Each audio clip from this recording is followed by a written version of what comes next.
Bonjour et bienvenue dans cette troisième vidéo sur comment comparer des fractions. Aujourd'hui, nous allons nous intéresser à une méthode pour comparer une fraction avec un nombre décimal.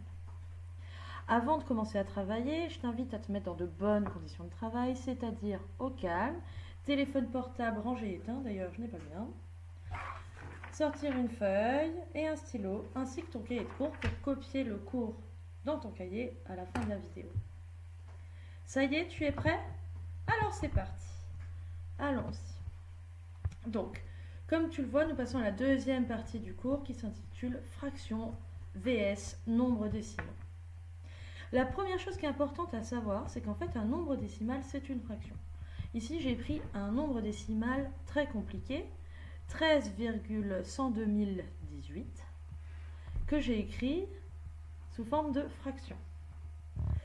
102 018 est composé de 6 chiffres. Il y a 6 chiffres après la virgule, ici, c'est ce que tu vois. Et ici, j'écris donc 13 102 018 divisé par 1 million. J'ai écrit un 1 avec autant de zéros qu'il y a de chiffres après la virgule derrière. Tu vois? Et donc, grâce à cette méthode, on va pouvoir transformer n'importe quel nombre décimal en fraction et utiliser la méthode de réduction au même dénominateur pour comparer deux fractions. Alors maintenant, ça va être à toi de jouer. Je t'invite à mettre la vidéo en pause, le temps de transformer 4,1 ici en fraction, puis de le comparer avec 25 sixièmes. Allez, mets la vidéo en pause. Ça y est, c'est fait? Alors, vérifions tes calculs. 4,1, il y a un chiffre ici après la virgule, donc ça va être 41 sur un 1 puis un 0, donc 41 sur 10, c'est ce que j'ai écrit ici. De l'autre côté, j'ai 25 sixièmes.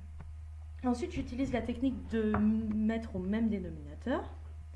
Donc 41 sur 10, je le recopie ici, et je multiplie par 6 ici, en haut et en bas.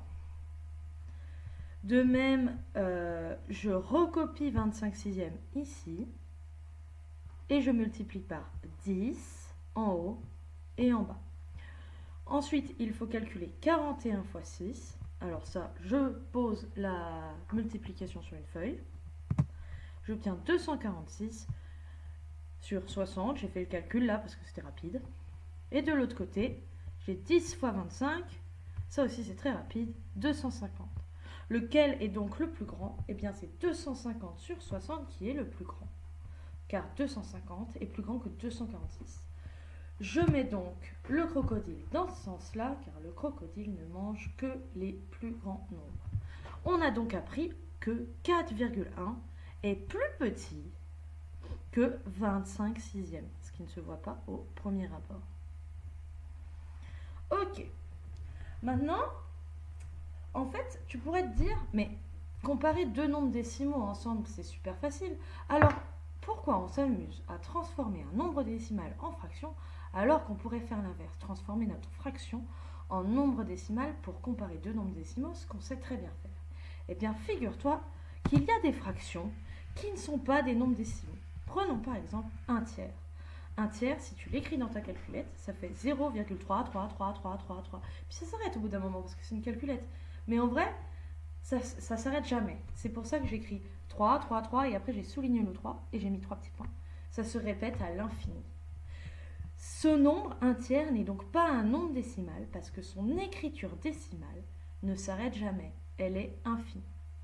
Je t'invite maintenant à mettre la vidéo en pause, le temps de recopier le cours et je te dis à bientôt!